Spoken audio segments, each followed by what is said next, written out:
Hello friends, last ક્લાસીસમાં આપણે standard 9 unit 6 ઇંગ્લિશના અંદર the night train at Deoli વિશે થોડી માહિતી મેળવી હતી. આજે આપણે કન્ટિન્યુ કરીશું, પરંતુ ફ્રેન્ડ્સ કન્ટિન્યુ કરતાં પહેલાં આપણે લાસ્ટ ક્લાસીસની સ્ટોરી વિશે થોડી ચર્ચા કરી લઈએ, એટલે તમને પણ વધારે ખ્યાલ રહે કે આપણે ક્યાંથી કન્ટિન્યુ કરવાનું છે. તો ફ્રેન્ડ્સ, આપણે લાસ્ટ ક્લાસીસમાં જોયું કે લેખક જાતે પોતાની સ્ટોરીનું વર્ણન કર્યું છે અહીં, કે જ્યારે તેઓ કોલેજમાં ભણતા હતા ત્યારે નિયમિતપણે જે ઉનાળુ વેકેશન દરમિયાન દેહરામાં એના દાદીમાને ત્યાં તેઓ વિતાવતા. બરાબર છે ને ફ્રેન્ડ્સ? તો તેઓ જ્યારે તેમની મુસાફરીની સંપૂર્ણ વાતો કરે છે ત્યારે તેમને એક સ્ટેશન પર એમની ટ્રેન રોકાય છે. ત્યાં એક છોકરી જોડે તેમનો આઈ કોન્ટેક્ટ થાય છે અને તેઓ તેના પ્રેમમાં પડી જાય છે. એટલે આપણે કહીએ ને વન સાઇડ લવ, એક તરફી પ્રેમ. અને તેની જ કવિ અહીં વર્ણન કર્યું છે. તો તે છોકરી ટોપલી વેચતી વેચતી લેખકની બારી પાસે આવે છે. ત્યાં લેખક એને જુએ છે, એના શાઇની વાળના વખાણ કરે છે. તો આ બધું આપણે જોયું. અને તેઓ બંને એકબીજાને ઘણા લાંબા સમય સુધી જોતા રહે છે. તો અને લાસ્ટમાં જ્યારે કવિ ટ્રેનની નીચે ઉતરે છે અને ચાની દુકાન પાસે જાય છે, ત્યાં એ છોકરી પણ ત્યાં આવે છે. તો ફ્રેન્ડ્સ, આપણે લાસ્ટ ટાઈમ ક્યાં સ્ટોપ કર્યું હતું?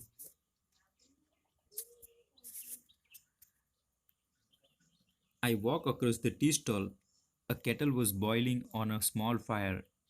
The girl follow behind the in the stall. તો આપણે ફ્રેન્ડ્સ અહીં સુધી લાસ્ટ ક્લાસીસમાં કર્યું હતું. આજે ફ્રેન્ડ્સ આપણે કન્ટિન્યુ કરીશું. તો હવે ફ્રેન્ડ્સ, એ જે લેડી છે તે છોકરી લેખકને પ્રશ્ન કરે છે, do you want to buy a basket? She asked. તેણીએ પૂછ્યું કે તમે બાસ્કેટ લેવા માંગો છો? તેણીએ પૂછ્યું. They are very strong, made of the finest can. Friend, can એટલે વાંસ અને ફાઇનેસ્ટ એટલે એકદમ પતલા વાંસમાંથી બનેલી છે. તે દે આર વેરી સ્ટ્રોંગ, તે ઘણી મજબૂત છે. અને મેડ ઓફ ફાઇનેસ્ટ કેન, અને પાતળા વાંસમાંથી બનેલી છે.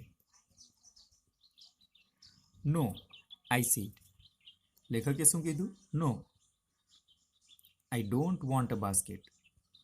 કે મને બાસ્કેટ જોઈતી નથી. બાસ્કેટ એટલે ટોપલી, મને ટોપલી જોઈતી નથી. We stood looking at each other for a very long time, and then she said, friends, અમે એકબીજાને ઘણા લાંબો સમય જોતા ઊભા રહ્યા, અને પછી તે બોલી, are you sure you don't want basket? તે ફરીથી એને પૂછે છે કે આર યુ શ્યોર એટલે તમને ખાતરી છે કે તમને ટોપલી જોઈતી નથી?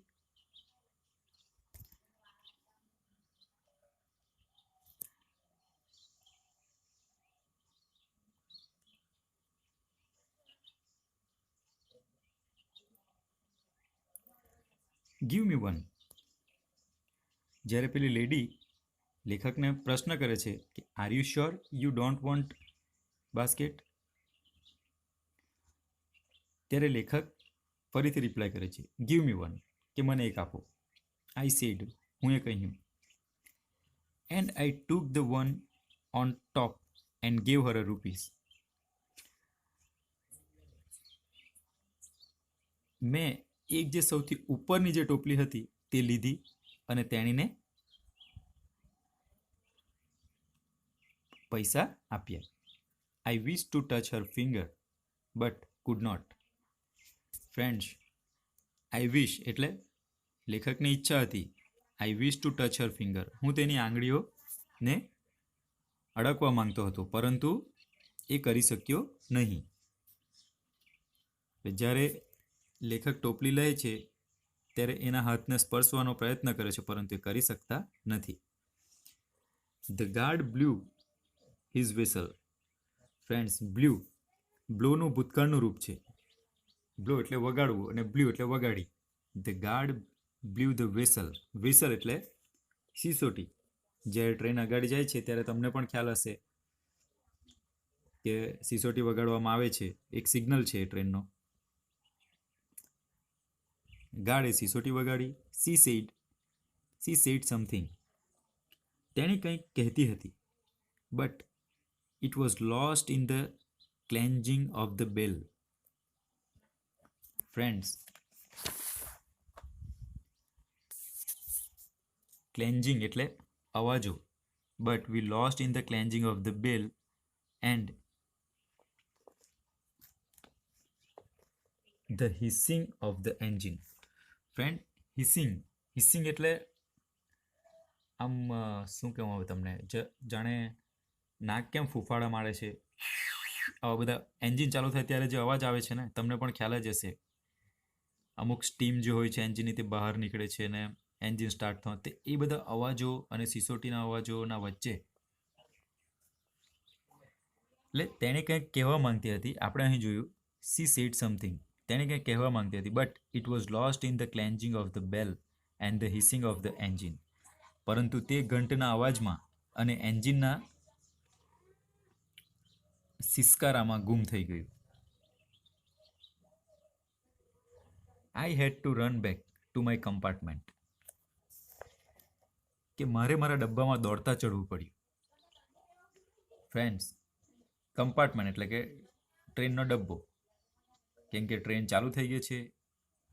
આઈ watch Har as the platform slipped અવે. કે જેમ જેમ પ્લેટફોર્મ સરકતું ગયું હું તેને જ જોતો રહ્યો. એટલે ટ્રેન ચાલુ થઈ ગઈ છે ફ્રેન્ડ, પરંતુ કવિ દરવાજા પાસે ઊભી રહીને તે છોકરીને નિહાળતો રહે છે જ્યાં સુધી પ્લેટફોર્મ પૂરું થાય નહીં ત્યાં સુધી. She was alone on the platform and did not move. કે તેણી પ્લેટફોર્મ પર એકલી હતી અને ખસી પણ નહીં.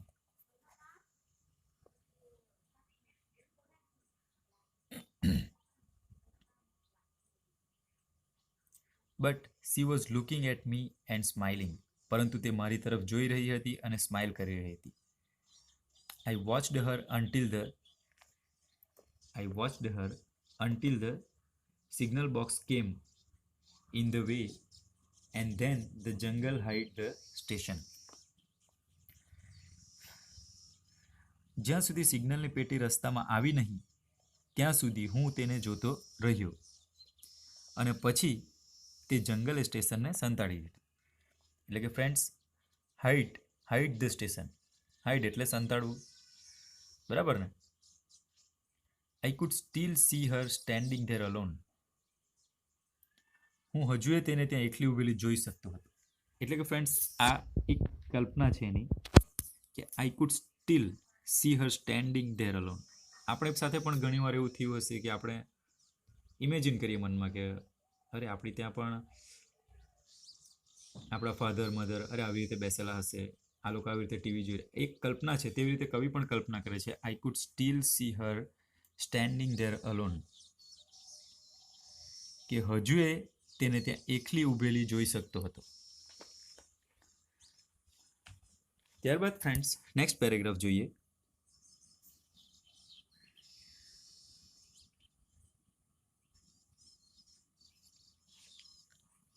I sat up awake for the rest of the journey. Friends, I sat up awake for the rest of the journey. બાકીની મુસાફરી દરમિયાન હું જાગતો બેસી રહ્યો. I could not forget the girl's face and her dark bright eyes.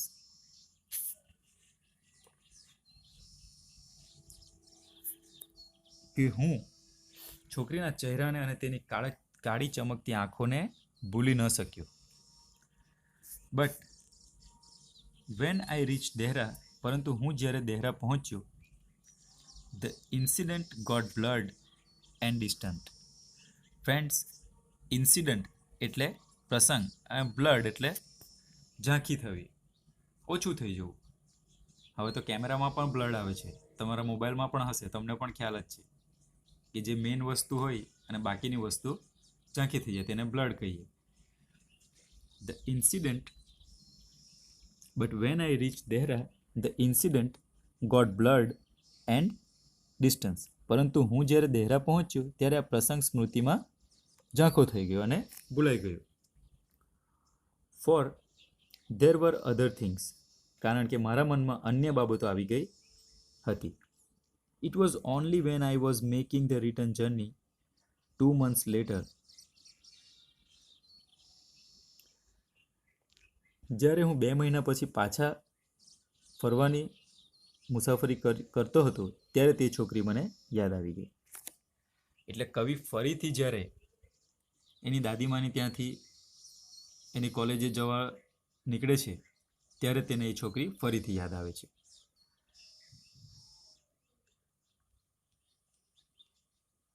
I was looking out for her as the train drew into the station. કે friends, જેમ જેમ train સ્ટેશનમાં પ્રવેશતી હતી, એટલે કે આગળ વધી રહી હતી સ્ટેશન તરફ, તેમ તેમ હું તેને ડ્ર્યુ એટલે કે એનું ચિત્ર એના મનમાં દેખાવા લાગ્યું. I felt an unexpected thrill, કે મેં અકલ્પનીય રોમાંચ અનુભવ્યું. ફ્રેન્ડ્સ, અનએક્સપેક્ટેડ એટલે અકલ્પનીય, થ્રીલ એટલે રોમાંચ. ફેલ્ટ એ ફીલનું ભૂતકાળનું રૂપ છે. I felt an unexpected thrill, કે હું અકલ્પનીય રોમાંચ અનુભવ્યો.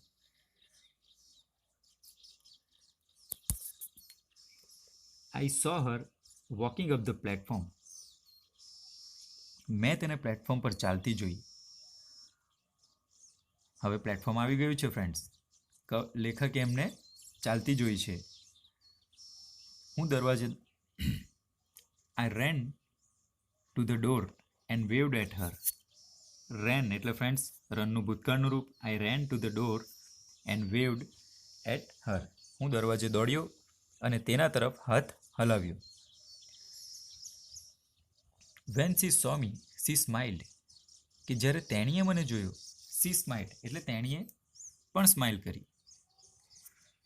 C was pleased that I remembered her, કે તેણી ખુશ હતી. પ્લીઝડ એટલે ખુશ હતી કે મેં તેને યાદ રાખેલી. I was pleased that she remembered me, અને હું પણ ખુશ હતો કે તેણીએ મને યાદ કરેલો. એટલે ફ્રેન્ડ્સ, 2 મહિનાનો વચ્ચે જે સમયગાળો ગયો તે દરમિયાન બંને એકબીજાને યાદ રાખે છે. અને ફરીથી જ્યારે લેખક એની દાદીમાને ત્યાંથી પ્લેટફોર્મ પર ફરી આવે છે ત્યારે બંને એકબીજાને જોઈને ખૂબ જ રોમાંચ અનુભવે છે.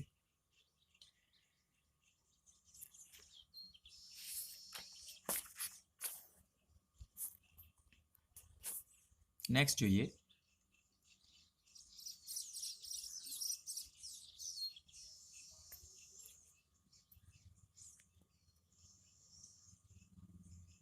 ફ્રેન્ડ્સ, નેક્સ્ટ પેજ પર She did not start selling basket. તેણીએ બાસ્કેટ વેચવાનું શરૂ કર્યું નહીં. But come straight to the tea stall, પરંતુ સીધી ચાની દુકાને આવી ગઈ. Her dark eyes were suddenly filled with light, તેની કાળી આંખો સડનલી એટલે અચાનક તેજસ્વીતાથી ભરાઈ ગઈ. We said nothing for some time, એટલે લેખક અને પેલી જે બાસ્કેટવાળી છોકરી છે બંને ચાની દુકાન પર ભેગા થાય છે. છોકરીની આંખો એકદમ ખુશીથી ભરાઈ ઉઠે છે. We said nothing for some time, અમે એકબીજાને કશું કહેતા નથી થોડા વખત માટે. But we spoke without word, પરંતુ અમે શબ્દ વગરની વાતો કરી રહ્યા છીએ. જેવી રીતે એકબીજાને જોઈને તેઓ મનમાં વાતો કરી રહ્યા છે પરંતુ બોલતા કશું નથી. આઈ felt the impulse to put her on the train there and then and take her away with me. Friends, I felt the impulse એટલે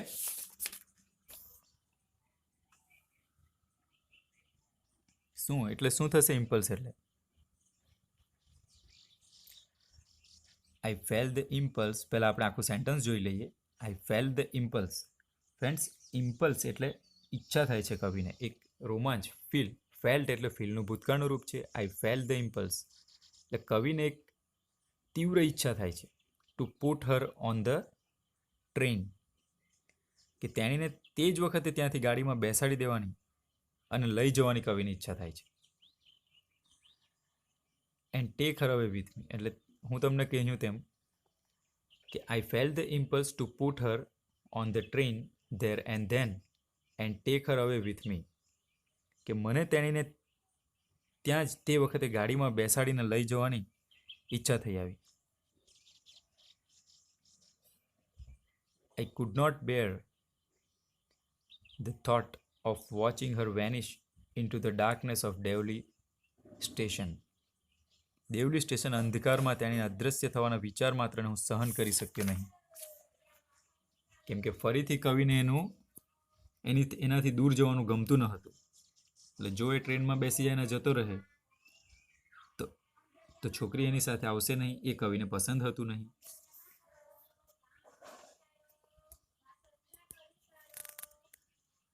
I took the basket from her hand. મેં તેના હાથમાંથી બાસ્કેટ લઈ લીધી, ટોપલીઓ લઈ લીધી. And put them on the ground અને જમીન પર મૂકી દીધી. She put out her hand to take a basket, કે તેણે એ ટોપલી લેવા માટે એનો હાથ લંબાવ્યો.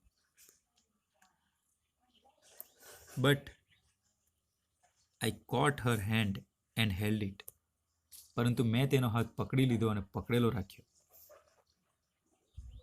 તો ફ્રેન્ડ્સ, તમને આપણે અત્યાર સુધીની જે સ્ટોરી જોઈ તેના પરથી તમને ખ્યાલ આવી જ ગયો હશે કે બંને એકબીજાના પ્રેમમાં પડી ચૂક્યા છે, પરંતુ તેઓ એકબીજાની સાથે નથી. હજુ તેઓ એકબીજાની મનમાં માત્ર કલ્પના કરી રહ્યા છે. પરંતુ કવિ અહીં છેલ્લે લાસ્ટમાં આપણે જોયું કે એને સાથે લઈ જવાને એક એની ઈચ્છા ઊભી થાય છે કે હું એને મારી સાથે લઈ જઈશ. તો એ એની બાસ્કેટોને જમીન પર મૂકી દે છે. પરંતુ જ્યારે પેલી છોકરી એ બાસ્કેટને લેવા હાથ લંબાવે છે ત્યારે કવિ એનો હાથ પકડી લે છે. પહેલાં આપણે શું જોયું હતું કે કવિ એને સ્પર્શ કરવા માંગતો હતો, પરંતુ સ્પર્શ કરી શક્યો નહીં. ત્યારબાદ એ એના દાદીમાને ત્યાં વેકેશનમાં જતો રહ્યો. પરંતુ જ્યારે પાછો આવે છે ત્યારે એ જ બધી તીવ્ર ઈચ્છા એના મનમાં ઉત્પન્ન થાય છે અને એ છોકરી પણ એની રાહ જોઈને ઊભી રહી છે. બંને એકબીજાને જોઈને હસે છે. ચાની દુકાન પર એ લોકો મળે છે, એકબીજાને જોઈએ છે, પરંતુ બોલતા કંઈ નથી. કવિને એની સાથે પાછા લઈ જવાની ઈચ્છા થાય છે તો કવિ એના હાથમાં જે ટોપલીઓ છે તેને લઈને નીચે મૂકી દે છે અને છોકરીનો હાથ પકડે છે. તો ફ્રેન્ડ્સ, અહીં સુધી ઘણી રોમાંચક સ્ટોરી આપણે જોઈ. હજુ પણ રોમાંચક છે આ સ્ટોરી, તો આપણે નેક્સ્ટ ક્લાસીસમાં આ સ્ટોરી કન્ટિન્યુ કરીશું ફ્રેન્ડ્સ. ઓકે ફ્રેન્ડ્સ, અને લાસ્ટમાં આપણે ફરીથી એકવાર ફટાફટ એનું ટ્રાન્સલેશન હું તમને કહીશ અને ઘણો તમને પણ આનંદ આવશે. સ્ટોરી ઘણી ઇન્ટરેસ્ટિંગ છે friends. Okay friends, thank you friends. તો આપણે નેક્સ્ટ ક્લાસીસમાં અહીંથી કન્ટિન્યુ કરીશું. I have go to Delhi.